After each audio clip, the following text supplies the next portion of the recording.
It's very interesting thinking back, growing up, how everyone tried to venerate and worship films like Life of Brian and Blazing Saddles. We were told that these were deep, subversive comedies that really showcased just how ridiculous we were for believing in certain things, how ridiculous racism was, and how terrible Christians are. We were told that this was, just a natural observation of our behavior and a reflection of that.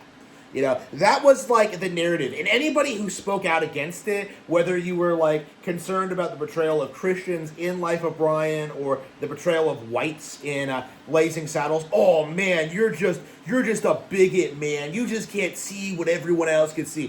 For a long time, these films were considered all-time classics. They were considered genius. They were considered brilliant. They were considered extremely clever, forward-thinking, progressive films that really showcase the way the world was headed.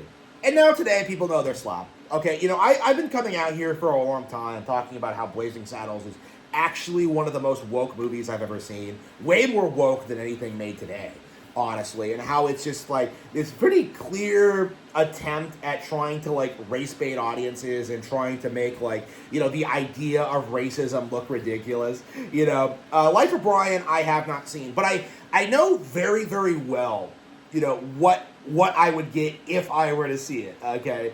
It's just typical film, theater kid, anti-Christian bullshit, okay? There's nothing clever about it. There's nothing insightful about it. It's just some nonsensical bullshit, essentially. This is very apparent to anybody who's even, like, heard of a synopsis, who's even read a synopsis of the film, but, like, or who's even heard of it. But, for a long time, the narrative was that, like, no, you're just a bigot, man. You're just a religious fanatic. Only religious fanatics are opposed to this movie. This isn't unreasonable at all. John Cleese comes out. He's like, we weren't disrespecting Christ, man. We weren't doing anything. Like, we were just making a movie, right? And maybe on some level he believes that's true, but it's definitely not. It's definitely not. And what's becoming more apparent is that, like, it feels like younger people are in this position where, like, we're beginning to reject the cultural zeitgeist.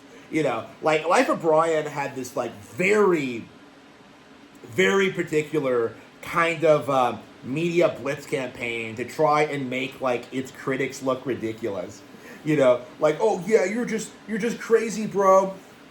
Like, they had this very specific, like, campaign to try and denounce anybody who would speak out against it, and John Cleese even does that today.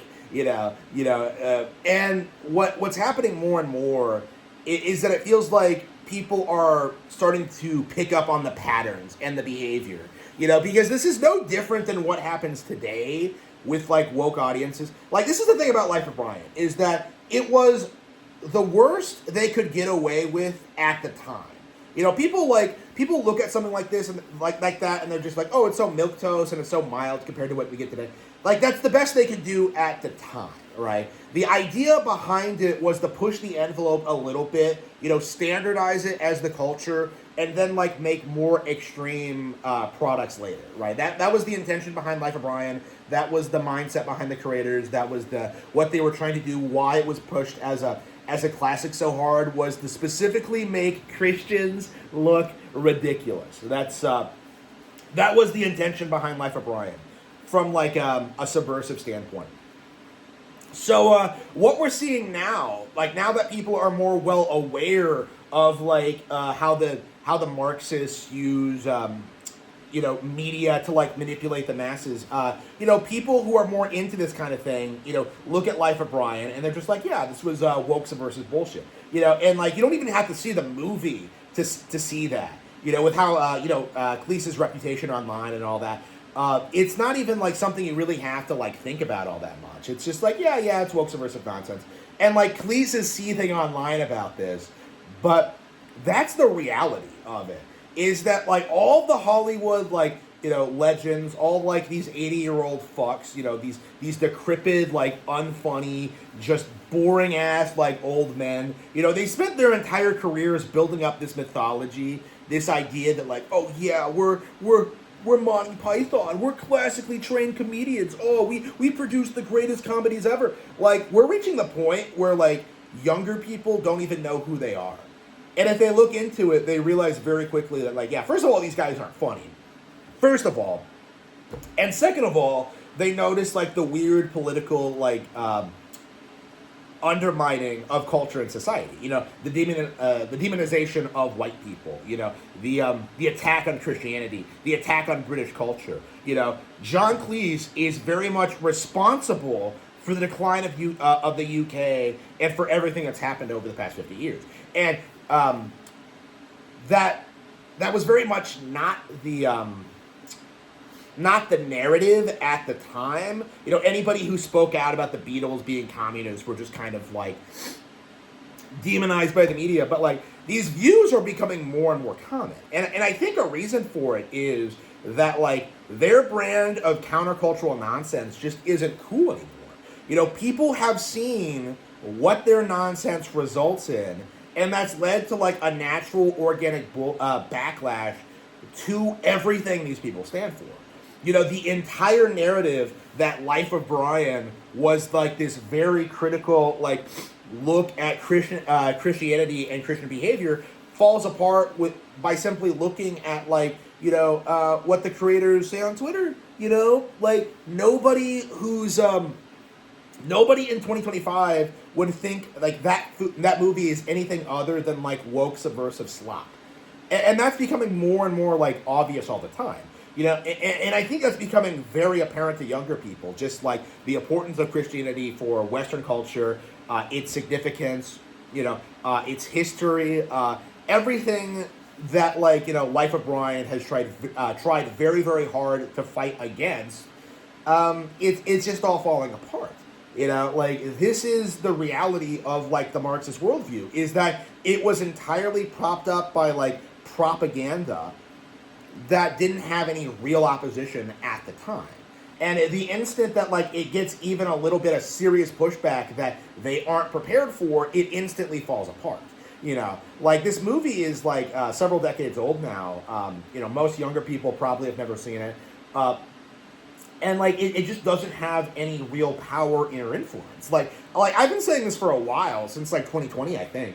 But, like, it really does feel like once the boomers die, like, the entire cultural zeitgeist of woke culture dies with it. Like, there is no going back to how things were before. Racism is becoming more normalized. Christian culture is becoming more normalized. People are learning to, like, value their white identity. People are telling women to shut the fuck up. People are realizing how dangerous feminism actually are. People are learning about the Jews and all that. Like, there's just nothing that, like, John Cleese can do to stop it. He's an old man with his entire life behind him. And when you look at his entire life and career, what you find is just someone who has contributed absolutely nothing of value to society. He's not an entertainer. He was a propagandist. Like, whether he's aware of it or not. And that is something that I do think we do need to address going forward, is just how these industry legends are plants with no real talent and no real long-term cultural relevancy. These days, people are discussing Lord of the Rings and C.S. Lewis more than this fucking jackass. Very specifically because they did a better job representing Western culture and Western ideals in their works. Someone like Cleese is an absolute shill for the Zionists and really needs to be condemned for everything he's done in his career.